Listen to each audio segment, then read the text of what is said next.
Hello friends, চলে এসেছি একটা রেসিপি নিয়ে। আজকে ঢেলা মাছ দিয়ে মান কচু দিয়ে একটা রেসিপি করব। তো আমি এখানে ঢেলা মাছটা লাল করে ভেজে নেব।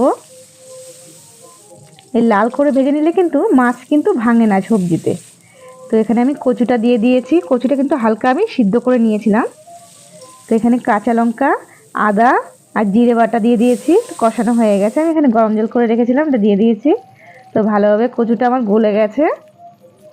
তো এখানে আমি মাছ ভেজে রাখা যে মাছটা সেটা দিয়ে দিয়েছি। তো আমি ফোড়নে দিয়ে দেবো, একটু তেলে রাখলাম জিরে তেজপাতা। এখানে তেল দিয়ে দিচ্ছি ফোড়নের জন্য, একটা শুকনো লঙ্কা, জিরে তেজপাতা।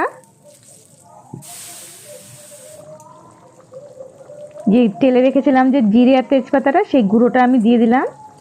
এটাতে কিন্তু স্বাদটা অনেক সুস্বাদু হয় আর গন্ধটাও খুব সুন্দর হয়। তো আমার কিন্তু একদম রেডি, আমি নামিয়ে নেব।